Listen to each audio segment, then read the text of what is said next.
Hello students, आज हम लोग का टॉपिक है सिस्टम ऑफ लीनियर इक्वेशन। तो सिस्टम ऑफ लीनियर इक्वेशन में हम लोग का दो तरीके से हो सकता है। मींस एक सिस्टम आइदर कॉन्सिस्टेंट होगा और इनकॉन्सिस्टेंट होगा।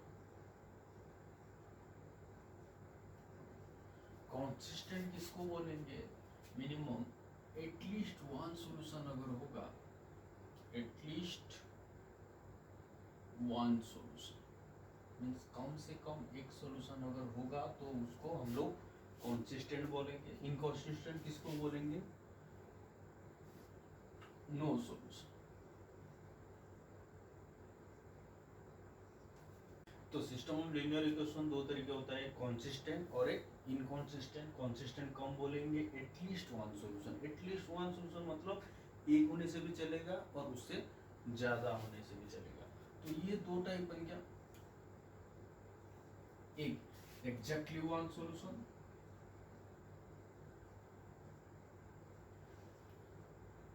और एक इनफाइनाइट सॉल्यूशन।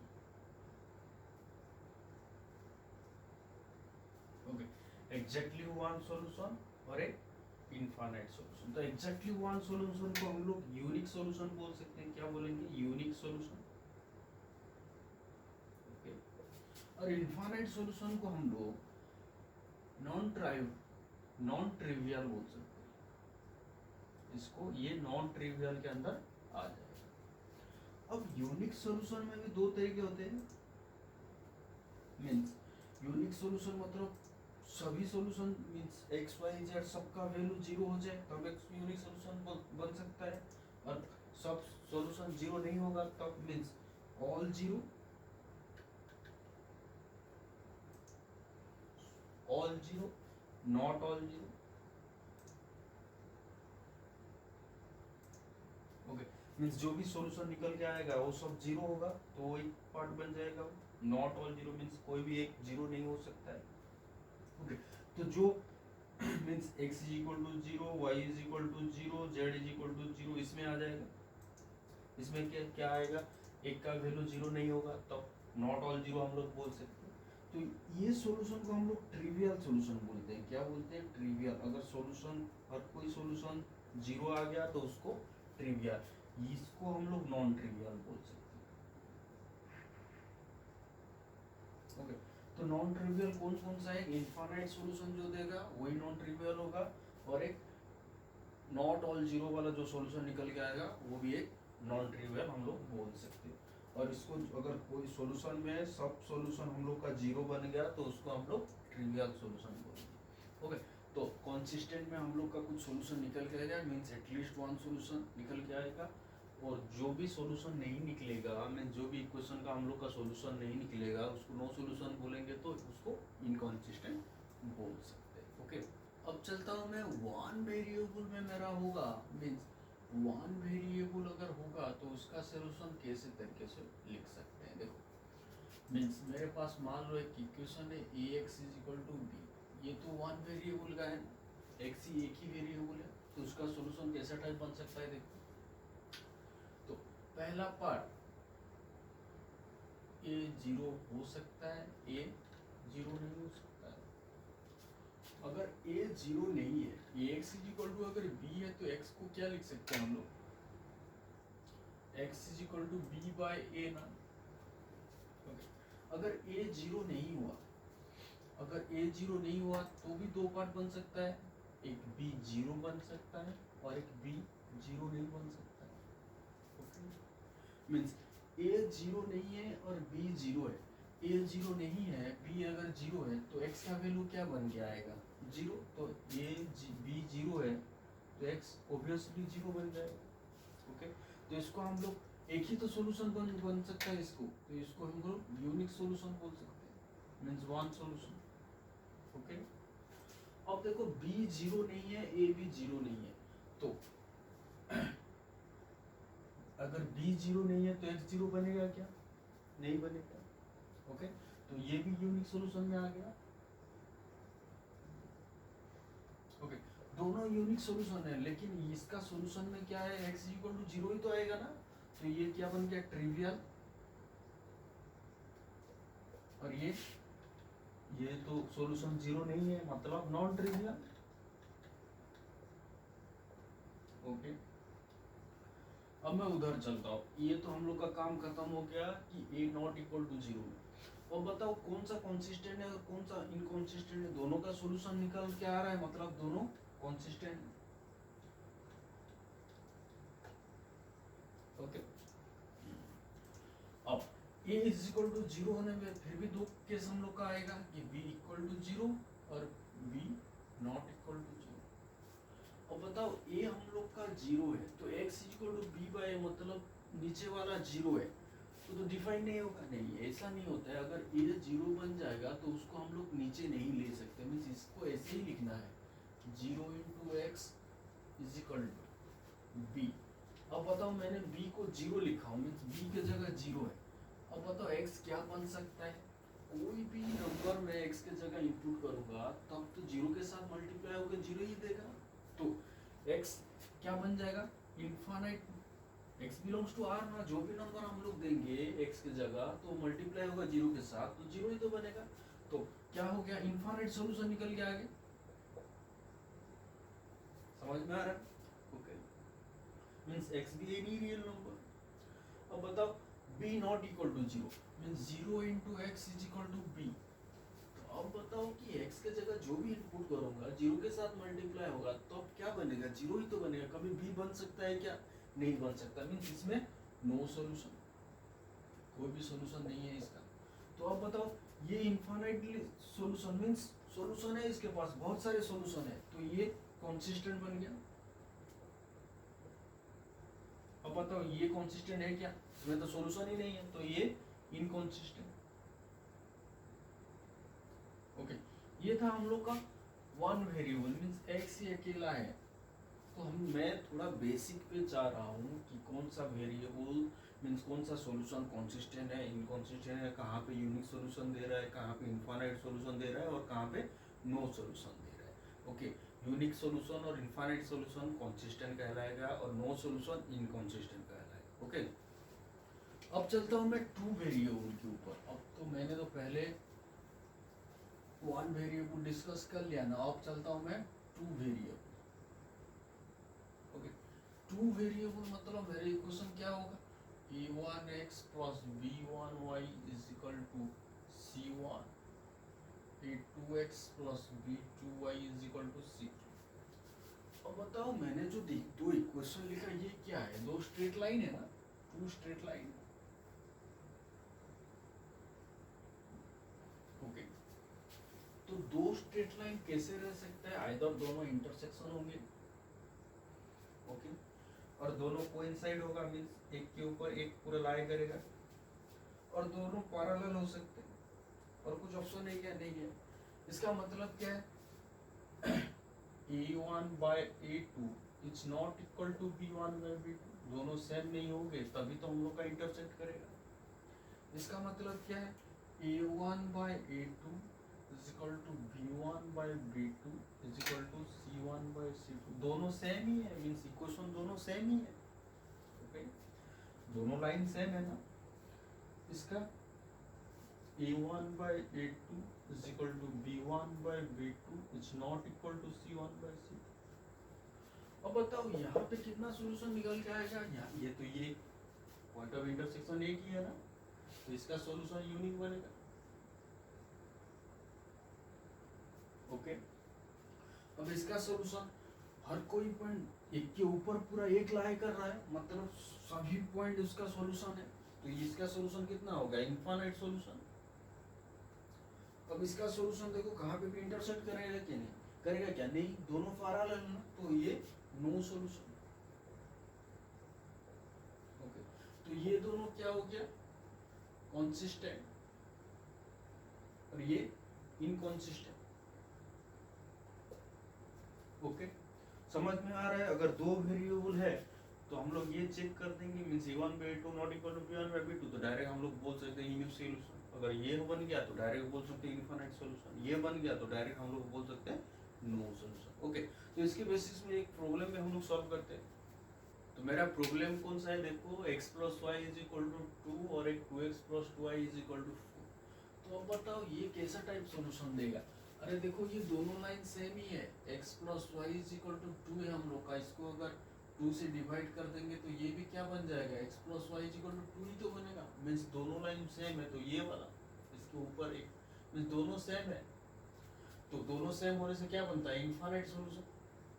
ओके, तो इसका आंसर क्या बनेगा, इनफाइनाइट सॉल्यूशन मींस बहुत, इनफाइनाइट सॉल्यूशन मींस बहुत सारे सॉल्यूशन है। तो बहुत सारे सॉल्यूशन कैसे हम लिख के दिखाओ। ओके, कैसे लिख के दिखाएंगे, देखो मान लो let x is equal to T, मैं क्या ले रहा हूँ x को t, तो x अगर t हो गया तो यहाँ से अगर इनपुट कर दूंगा तो y क्या बन जाएगा, 2 माइनस टी। ओके, तो सॉल्यूशन हम लोग का क्या बन जाएगा, x कोमा y सॉल्यूशन होता है ना, तो t comma 2 minus t, t is belongs to real number, means जो भी रियल नंबर इनपुट करते चलो यहाँ पे सॉल्यूशन देता चलेगा। देखो t के जगह 0 इनपुट करूंगा तो 2 0,2 एक सॉल्यूशन बनेगा, 1 इनपुट करूंगा तो 1,1 एक सॉल्यूशन बन जाएगा, 2 इनपुट करूंगा तो 2,0 एक सॉल्यूशन बन जाएगा, 3 इनपुट करूंगा तो 3,-1 एक सॉल्यूशन बन जाएगा। ओके, तो 2 belongs to any, t belongs to any real number input करते चलो, यहाँ पे इनफाइनाइट सॉल्यूशन देता जाएगा।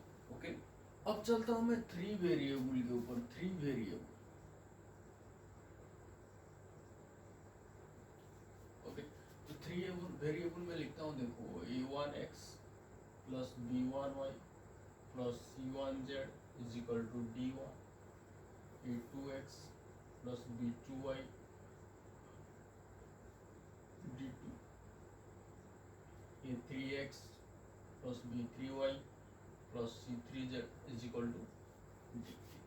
तो ये तीनों किसका इक्वेशन है भाई, आप बोल सकते हैं ये इक्वेशन ऑफ प्लेन है। अगर आप 3D पढ़ चुके हैं तो मीन्स जनरल आइडिया है, तो ये प्लेन का इक्वेशन ऐसा दिखता है। ओके, अब बताओ मुझे तो इसको हम लोग कैसे सॉल्व करते हैं, by method of Cramer's rule.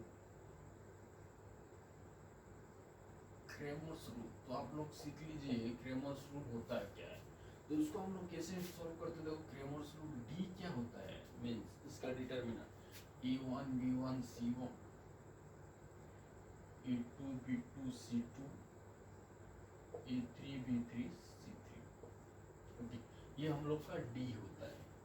Okay, ये 3 इक्वेशन है, तो हम लोग क्रेमर्स रूल में सॉल्व कर सकते हैं, मींस एक्स वाई जेड का वैल्यू निकाल सकते हैं। d1 क्या होता है, ये जो है d1 d2 d3, उसको फर्स्ट कॉलम में इनपुट कर दो, means d1 d2 d3 b1 b2 b3 c1 c2 c3, तो इसका डिटरमिनेंट को हम लोग d1 बोलते हैं।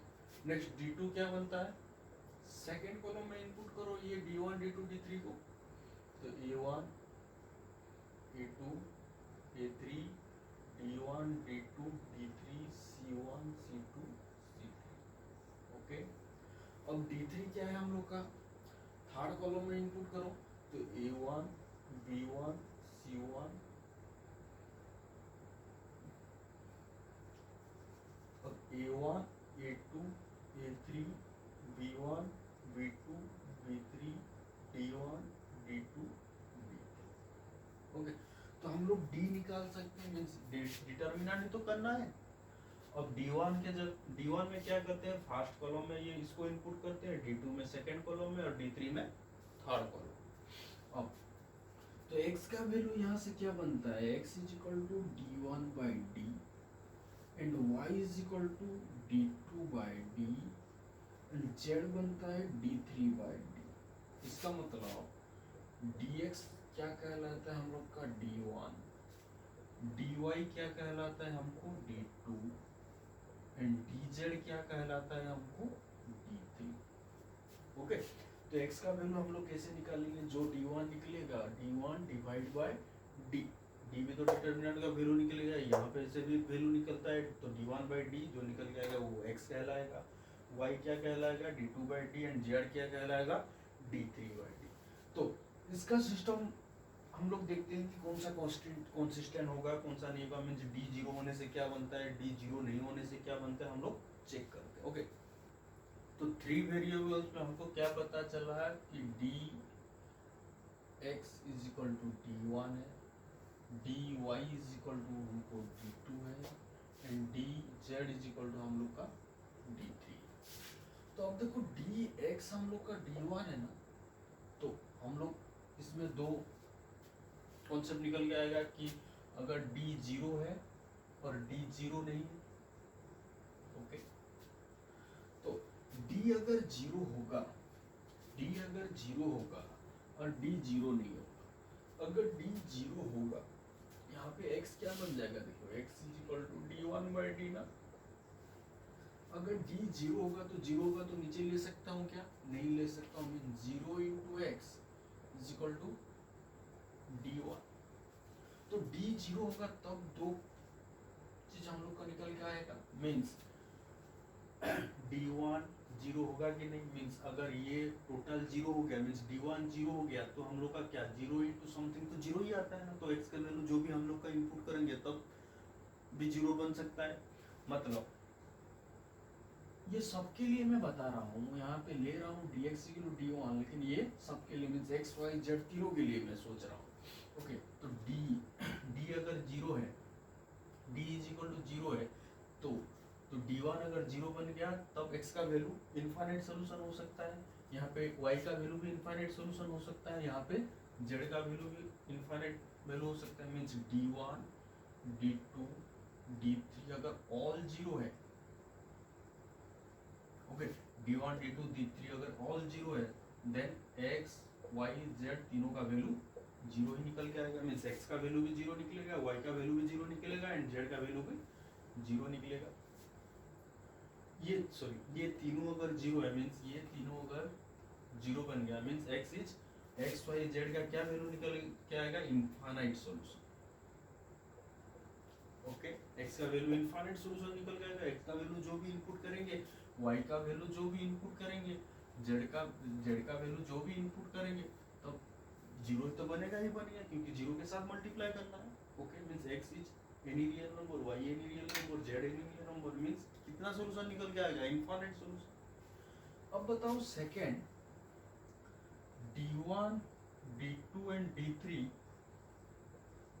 नॉट ऑल 0, अगर सब 0 नहीं है, मीन्स यहाँ पे कुछ वैल्यू अगर देगा, ये d1 d2 d3, अगर ये 0 नहीं है, ये तीनों 0 नहीं है और एक भी 0 नहीं है, तो ऐसा कोई नंबर होता है क्या 0 into x equal to something निकल के आता है, हमेशा तो 0 ही निकलेगा, तो x का कुछ सॉल्यूशन बचेगा क्या, नहीं बचेगा, तो यहाँ पे नो सॉल्यूशन।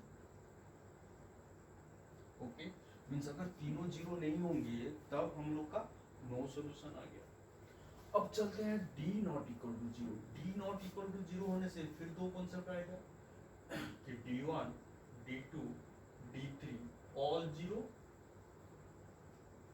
अगर तीनों 0 है, d not equal to 0 means d 0 नहीं है, और d1 d2 d3 तीनों 0 हो गए, तो 0 by d, x is equal to 0 by d, y is equal to 0 by d, and z is equal to 0 by d। ये ऐसा ही तो बन जाएगा, क्योंकि d1 d2 d3 तीनों 0 है, तो एक ही सॉल्यूशन निकलेगा, x का भी वैल्यू 0 होगा, y का भी वैल्यू 0 होगा, z का भी वैल्यू 0 होगा, मींस यहाँ पे सॉल्यूशन क्या हो जाएगा, x is equal to 0, y is equal to 0, z is equal to 0। तो इसको क्या बोल सकते हैं, ट्रिवियल सॉल्यूशन।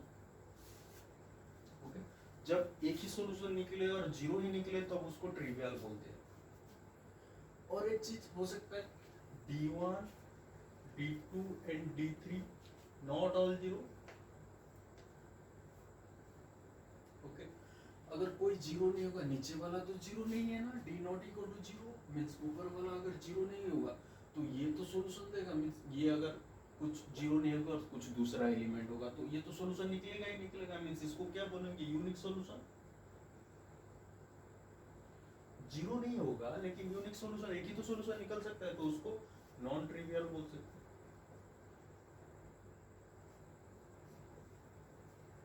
ओके, मींस इधर पे क्या हो क्या आ रहा है, देखो यहाँ पे जो 0 निकल रहा है, यहाँ पे हर कोई 0 निकल के आ रहा है, means x and y and z तीनों 0 निकल के आ रहे हैं, मींस यहाँ पे तीनों 0 निकल के आएगा क्या, इसमें जो नॉट ट्रिवियल जो मैं बोला, मींस यूनिक सॉल्यूशन जो बोला, अगर d1 0 नहीं है तो ये तो जीरो नहीं बन पाएगा। अगर D2 जीरो है तो Y जीरो बन गया, D3 जीरो है तो Z जीरो बन गया, लेकिन D1 जीरो नहीं है मतलब ये जीरो नहीं बनेगा। मीन्स इसमें सॉल्यूशन नॉट ऑल जीरो होगा। ओके, सॉल्यूशन कभी भी जीरो हमेशा नहीं, मीन्स हर कोई सॉल्यूशन जीरो नहीं बन सकता। इसमें हर कोई सॉल्यूशन जीरो बन सकता है, इसमें यूनिक सॉल्यूशन बनेगा लेकिन हर कोई सॉल्यूशन जीरो नहीं बन पाएगा। ओके, नेक्स्ट हम लोग चलते हैं थ्री वेरिएबल्स का होमोजेनियस इक्वेशन। होमोजेनियस इक्वेशन मतलब जो हम लोग का कांस्टेंट टर्म था वो जीरो होगा तब हम लोग इसको होमोजेनियस बोल सकते हैं। Means a1x plus b1y plus c1z is equal to zero, a2x plus b2y plus c2z is equal to zero, a3x plus b3y plus c3z is equal to zero. Okay, तो ये इसका सॉल्यूशन हमेशा consistent हो, means always consistent. Okay, always consistent होता है। क्यों? क्योंकि एक सॉल्यूशन तो बनेगा ही बनेगा। मींस एक्स वाई जेड के जगह अगर जीरो इनपुट कर दूंगा तो निकल के आएगा ही आएगा। तो होमोजेनियस इक्वेशन का सॉल्यूशन निकलता ही है, मींस नो सॉल्यूशन में नहीं आएगा, हमेशा सॉल्यूशन निकल के आएगा। तो ये ऑलवेज कंसिस्टेंट है। और यहाँ पे डी क्या होगा बताओ? A1 B1 C1, A2 B2 C2, A3 B3 C3। लेकिन D1 का क्या होगा बताओ? D1 के जगह मींस फर्स्ट कॉलम में मुझे 0 0 0 इनपुट करना है, मतलब उसका डिटरमिनेंट करूंगा तो हमेशा जीरो निकलेगा। D2 क्या बनेगा? D2 भी जीरो निकलेगा। सेकंड कॉलम में 0 0 0 मींस एक रो और एक कॉलम में अगर टोटल एलिमेंट मींस जीरो बन गया तो उसका डिटरमिनेंट जीरो बनेगा ना। नेक्स्ट D3 भी जीरो बनेगा। मींस होमोजेनियस फंक्शन में D1 D2 एंड D3 हमेशा जीरो रहता है। D जीरो हो भी सकता है, नहीं भी हो सकता है। ओके, तो इसका केस हम लोग चेक करते हैं। तो ये मान लो हम लोग का होमोजेनियस है, होमोजेनियस है D1 D2 D3 जो भी है, तो होमोजेनियस है मतलब दो केस अराइज होगा, एक D इक्वल टू जीरो और एक D not equal to zero. Okay, तो होमोजेनियस केस में तो फिक्स्ड है कि D1 D2 and D3 equal to zero. इसमें जो भी केस भी मैं ले लूं दोनों में तो फिक्स्ड है कि D1 D2 D3 हमेशा जीरो होगा। मींस D अगर जीरो ले लिया इसके बाद इक्वल टू ये तो D1 होगा या D2 होगा, यहाँ पे Y लूंगा तो D2 होगा, यहाँ पे Z लूंगा तो D3 बनेगा। तो ये हमेशा जीरो है। अब बताओ X क्या होगा? इनफाइनाइट सॉल्यूशन में जो भी वैल्यू हम लोग इनपुट करेंगे जीरो ही तो आउटपुट देगा। मींस ये हम लोग का इनफाइनाइट सॉल्यूशन निकल के आ जाएगा। ओके, अब बताओ D अगर नॉट इक्वल टू जीरो होगा, D अगर नॉट इक्वल टू जीरो होगा। ओके, D अगर not equal to zero means ये जीरो नहीं है। तो ये जीरो नहीं है फिर भी आउटपुट में हम लोग का जीरो दे के आ रहा है। तो x इज इक्वल टू क्या होगा? जीरो बाई डी ना। तो जीरो बाई डी मतलब x भी जीरो, y भी जीरो, z भी जीरो, मतलब ये ट्रिवियल सॉल्यूशन हम लोग को देगा हमेशा। ओके, मींस d अगर नॉट इक्वल टू जीरो है तो सॉल्यूशन हमेशा x y एंड z तीनों जीरो होंगे। अगर d is equal to zero बन गया तो हम लोग का सॉल्यूशन इनफाइनाइट सॉल्यूशन बन के आएगा। Okay okay, d not equal to zero मतलब तीनों हम लोग का जीरो निकल के आएगा। d इक्वल टू जीरो मतलब इनफाइनाइट सॉल्यूशन। इनफाइनाइट सॉल्यूशन में इसका मतलब है not always all zero, means not all zero solution. Okay, यहाँ पे तीनों जीरो, यहाँ पे तीनों जीरो नहीं हो सकते। दो जीरो हो गया, तीसरा वाला दूसरा कुछ भी वैल्यू दे सकता है। ओके, यहाँ पे इनफाइनाइट कोई भी सॉल्यूशन मींस बहुत सारे सॉल्यूशन निकल सकते हैं लेकिन कोई तीनों जीरो नहीं हो सकते। तीनों अगर जीरो है तो D not equal to zero वाला में, डी इक्वल टू जीरो में तीनों जीरो नहीं हो सकते। ओके, अब चलते हैं थोड़ा बहुत क्वेश्चन करते हैं। तो मेरा पहला क्वेश्चन है, देखो ये तीन इक्वेशन दे दिया, ये तीन वेरिएबल का होमोजेनियस है या नॉन होमोजेनियस है? होमोजेनियस है क्योंकि राइट हैंड साइड में जीरो जीरो है ना। तो क्वेश्चन में गिवन है क्या? When x Y z not all zero, when x Y z not all zero. तो मैंने क्या बोला था? तो दो टाइप होता है, डी एक जीरो होता है, डी एक नॉट इक्वल टू जीरो होता है। डी जीरो कब होता है? जब इनफाइनाइट सॉल्यूशन, मतलब इनफाइनाइट सॉल्यूशन तो निकलेगा लेकिन हर कोई सॉल्यूशन जीरो नहीं होगा। D not equal to zero में हमेशा एक्स वाई जेड तीनों जीरो बन जाता है, तो इसका मतलब ये D is equal to zero का फॉर्मेट में है। उससे इससे हम लोग का पता चल जाएगा कि हम लोग को क्या करना है। अब इसको देखते ही हमको पता चल गया, तो डी इक्वल टू जीरो बनाना है हमको। उसके बाद ये प्रूव कर देंगे। देखो डी क्या बनेगा, देखो डी लिखते हैं हम लोग A one one one B one one one C का determinant is equal to zero. अब इसमें ऑपरेशन थोड़ा बहुत इनपुट करते हैं, C1 माइनस C2, C1 रखते हैं, अब C2 माइनस C1, अब C2 minus C3, C2। Okay, तो C1 माइनस C2 मतलब A minus 1, 1 minus B, 0, 1 minus 1 0, B minus 1, 1 minus C, 1 1 C। Okay, तो यहाँ से आप लोग डिटर्मिनेंट कर दो, यहाँ ये हम लोग का निकल के आ जाएगा। ओके, सिर्फ डिटर्मिनेंट ही करना है, उसके बाद हम लोग पहुंच सकते हैं इजी। अब देखो मेरा नेक्स्ट क्वेश्चन क्या है, तीन इक्वेशन दिया है, तीनों होमोजेनियस इक्वेशन है, means equal to zero format में। क्वेश्चन में बोला गया है कि has non trivial solution. Non trivial solution मतलब तीनों जीरो नहीं है, मेरा एक्स वाई जेड तीनों का सॉल्यूशन जीरो नहीं है। जीरो नहीं है means not all zero. Not all zero कब होता है, जब डी इक्वल टू जीरो होता है। तो इससे हम लोग को पता चल गया, मतलब इसका डी जीरो है। हमको पूछा गया है क्या, lambda, find lambda in terms of theta. तो लामड़ा का वैल्यू थीटा के फॉर्मेट में निकालो। उसके बाद बोला है कि रेंज ऑफ लामड़ा निकालो, मींस लामड़ा का रेंज निकाल के लेके आओ। अब d is equal to zero तो हमको पता चल गया, उसका d निकाल लेते हैं। देखो तो लामड़ा का वैल्यू निकल जाएगा, ये लामड़ा cos थीटा, यहाँ पे 1 cos theta sin theta minus 1 sin theta minus cos theta. इसका डिटर्मिनेंट जीरो है। अब बताओ इसको डिटर्मिनेंट सॉल्व करते, lambda into minus cos theta minus cos square theta minus sin square theta. Okay, minus cos theta into ये close तो minus cos theta plus sin theta. Minus cos theta minus, तो minus और minus sin theta means minus cos theta plus sin theta. Okay, plus cos theta into ये close तो sin theta plus cos theta is equal to zero. तो इसको solve करता हूँ। देखो यहाँ पे माइनस आगे चला है, तो माइनस लामड़ा बन गया cos square theta plus sin square theta, क्या बनता है 1 माइनस, इसको मल्टीप्लाई कर देता हूँ तो माइनस cos स्क्वायर थीटा, अब minus cos theta into sin theta.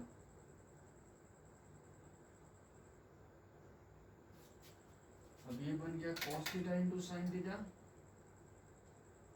Plus cos square theta is equal to zero. Okay, ये minus minus plus cos square theta. अब देखो minus cos theta sin theta plus cos theta sin theta cancel, तो अब cos square theta 2 cos square theta, तो ये बन गया minus lambda plus 2 cos square theta is equal to zero. तो lambda का वैल्यू क्या बन गया 2 cos स्क्वायर थीटा। देखो लामड़ा का value in terms of theta निकल के आ गया कि नहीं, हाँ आ गया। अब बताओ रेंज क्या बनेगा लामड़ा का, मींस लामड़ा का आउटपुट क्या बनेगा, मींस वैल्यू कहाँ से कहाँ तक चलेगा। अब बताओ cos स्क्वायर थीटा का वैल्यू -1 से 1, तो cos स्क्वायर थीटा का वैल्यू 0 से 1, तो 2 cos स्क्वायर थीटा का वैल्यू 0 से 2 बनेगा। तो ये उसका रेंज। ओके, तो चलते हैं मेरा नेक्स्ट क्वेश्चन पे। नेक्स्ट क्वेश्चन क्या है, find the value of P and Q such that system has unique solution, infinite solution and no solution. Means P and Q का कौन कौन सा वैल्यू में ये सॉल्यूशन हम लोग को बताएगा। तो क्वेश्चन है 2x + py + 6z = p, x + 2y + qz = 5, x + y + 2z = 4।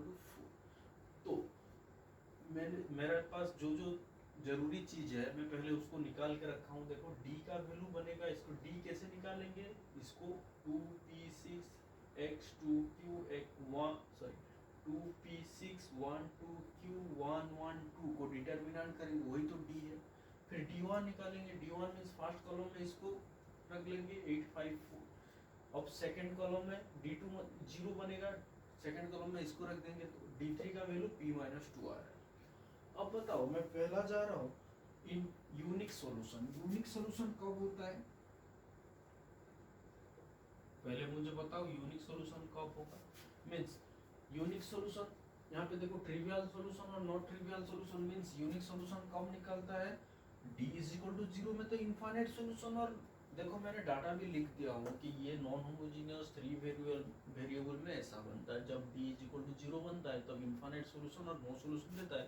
अब d नॉट इक्वल टू 0 बनता है तब हम लोग का यूनिक सॉल्यूशन आता है। मींस ट्रिवियल भी आता है, नॉट ट्रिवियल भी आता है। तो यूनिक सॉल्यूशन कब देगा हम लोग का, जब d नॉट इक्वल टू 0 बनेगा। तो d हम लोग के पास क्या है, p minus 2 into Q minus 3। तो ये जब 0 नहीं होगा, तो कब 0 नहीं होगा, जब p 0 नहीं होगा एंड q 0 नहीं होगा, तब तो ये 0 नहीं होगा। तो x, तो हम लोग का सॉल्यूशन में क्या होना चाहिए, सॉल्यूशन क्या बनना चाहिए, p 0 नहीं बनना चाहिए और q भी 0 नहीं बनना चाहिए। Means p belongs to r minus 2 and q belongs to r minus 3। Okay, तो p 2 नहीं होना चाहिए और q 3 नहीं होना चाहिए, तब सॉल्यूशन यूनिक सॉल्यूशन कहलाया जाएगा। नेक्स्ट चलता हूँ मैं इनफाइनाइट सॉल्यूशन। इनफाइनाइट सॉल्यूशन कब होता है, जब d इज इक्वल टू 0 हो एंड d1 d2 d3 तीनों 0 होगा। d1 d2 d3 तीनों 0 एंड d भी 0 होगा, तब उसको वो इनफाइनाइट सॉल्यूशन आएगा। तो d हम लोग का क्या है, p minus 2 into Q minus 3। अब बताओ मुझे कि ये तीनों भी 0 होना चाहिए और ये भी 0 होना चाहिए, तो ये कब पॉसिबल है। अब बताओ, मैं अगर p का वैल्यू 2 लूंगा तो ये भी 0 होगा, ये 0 है, ये तो पहले से 0, ये 0 होगा। तो जब p का वैल्यू मैं 2 ले लूंगा तो ये टोटल सेटिस्फाई कर रहा है। अब देखो q का वैल्यू अगर 3 लेके चलूंगा तो ये तो 0 है, लेकिन ये 0 नहीं है, ये भी 0 नहीं है, तो q 3 लेने से नहीं बनेगा। तो p अगर 2 ले लेंगे तब सबको सेटिस्फाई कर रहा है, मतलब सभी टर्म 0 बन के आ रहा है। मींस d भी 0 बन रहा है, d1 भी 0 बन रहा है, d2 भी 0, d3 भी 0 बन रहा है। तो q क्या होना चाहिए, q एनी रियल नंबर होने से चलेगा, जो भी रियल नंबर होगा, क्योंकि ये p माइनस 2 तो 0 क्रिएट कर रहा है ना। तो p अगर 2 बन जाएगा, q जो भी नंबर होगा, तब इनफाइनाइट सॉल्यूशन बन सकता है। अब तीसरा वाला नो सॉल्यूशन पे चलता हूँ। देखो नो सॉल्यूशन कब होता है, 3 वेरिएबल नॉन होमोजेनियस में। यहाँ पे क्या होना चाहिए, d 0 होना चाहिए and d1 d2 d3 not all 0। Means all 0 नहीं होना चाहिए, कोई एक आध दो 0 हो जाने से चलेगा, लेकिन सब कोई 0 नहीं होना चाहिए, लेकिन d को 0 बनना है। तो क्या हम लोग देखो p और q के जगह हम लोग क्या इनपुट करने से d 0 बनेगा, लेकिन ये सब 0 नहीं बनेगा। देखो p में 2 इनपुट कर देंगे तो सब 0 बन रहा है, तो p को 2 इनपुट नहीं कर पाऊंगा ना। अब देखो q के जगह अगर मैं 3 इनपुट कर रहा हूँ, q के जगह 3 इनपुट कर रहा हूँ, तो d तो 0 बन रहा है, ये 0 बनेगा क्या, नहीं, ये 0 बन, ये तो 0 ही है ना, ये 0 बनेगा क्या, नहीं। तो q को 3 इनपुट करेंगे तब सॉल्यूशन नो सॉल्यूशन में आ पाएगा। तो अब बताओ p को हम लोग को क्या करना है, p को अगर 2 में 2 इनपुट कर दिया तब तो ये सब 0 हो जाएगा ना। तो q को 3 करना है और p को 2 नहीं करना है। ओके, तो सॉल्यूशन क्या आ गया, q is equal to 3 and p belongs to r minus 2। 2 को छोड़ के बाकी सब करेंगे तब नो सॉल्यूशन निकल के आएगा। तो नो सॉल्यूशन, q जब 3 होगा, p जब r माइनस 2 होगा, इनफाइनाइट सॉल्यूशन p 2 होगा, q बिलोंग्स टू r होगा, यूनिक सॉल्यूशन p 2 नहीं होना चाहिए, q 3 नहीं होना चाहिए। ओके, तो आप लोग को समझ में आएगा, ये बहुत इंपॉर्टेंट क्वेश्चन। अब देखो मेरे पास क्वेश्चन क्या है, हम लोग को 3 नॉन होमोजेनियस इक्वेशन दिया हुआ है, हम लोग का सॉल्यूशन निकालने के लिए बोला है। अब बताओ इसका d क्या बन के आएगा। तो हम लोग पहले चेक करते हैं इसका यूनिक सॉल्यूशन होगा या इनफाइनाइट सॉल्यूशन होगा या सॉल्यूशन ही नहीं निकलेगा। अगर यूनिक सॉल्यूशन होगा तो निकाल देंगे, इनफाइनाइट सॉल्यूशन होगा तो इनफाइनाइट सॉल्यूशन भी निकालेंगे। कैसे इनफाइनाइट सॉल्यूशन बन सकता है? अगर सॉल्यूशन नो सॉल्यूशन होगा तो नहीं निकाल सकते हम लोग। ओके, तो डी हम लोग चेक करते हैं। देखो 1 2 3 4 5 6 7 8 9 इसका डिटर्मिनेंट। अब इसका डिटर्मिनेंट देखो, सेकेंड रो से फर्स्ट रो को अगर माइनस करूंगा तो ये क्या बन जाएगा 3 3 3। अब थर्ड से सेकेंड को माइनस करूंगा तो फिर 3 3 3, तो दो आइडेंटिकल का रो, मतलब इसका डिटरमिनेंट तो जीरो बनना ही बनना है। Okay, next D1 D2 D3 आप चेक कर देना, ये तीनों जीरो बनेगा। ओके, तो D जीरो बन गया, D1 D2 D3 तीनों जीरो बन गया, तो कैसा सॉल्यूशन निकलेगा? इनफाइनाइट सॉल्यूशन निकल के आएगा। ओके, तो जो इनफाइनाइट सॉल्यूशन हो निकल के आ रहा है, मीन्स बहुत सारे सॉल्यूशन निकल के आ रहा है। तो सॉल्यूशन लिख के बताओ कि कैसे बहुत सारे सॉल्यूशन निकल के आ रहा है। तो कैसे करेंगे? देखो, लेट मैं z को लेके चल रहा हूँ t, तो let z is equal to t, तो ये क्या बन गया x plus 2y is equal to 6 minus 3t, पहला इक्वेशन को इनपुट कर। अब 4x plus 5y is equal to 15 minus 60। Okay, ये दोनों को सॉल्व करता हूँ मैं। देखो तो कैसे करूंगा? यहाँ से 4 मल्टीप्लाई कर रहा हूँ, अब ये माइनस माइनस माइनस प्लस, ये कैंसिल हो गया। ओके, तो 4 इंटू 2 8 से 5 चला गया तो 3y, और 24 से 15 चला गया तो 24 से 15 तो 9, अब माइनस 12 प्लस 6 तो प्लस 60। अब y क्या बन के आ गया 3 प्लस 2t। अगर y 3 प्लस 2t है तो x क्या बनेगा? यहाँ पे इनपुट कर लेते हैं हम लोग।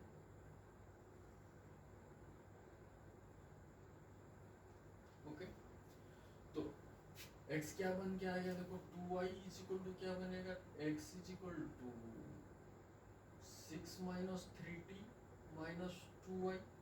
ओके, तो 6 माइनस 3t माइनस 6 y तो ये है ना, तो 6 प्लस 4t, तो 6 से 6 cancel, minus 3t minus 4t minus 2y है ना, y हम लोग का 3 प्लस 2t, तो minus 3t minus 4t minus 12 plus 6, ये सॉरी माइनस बनेगा तो ये माइनस बन जाएगा।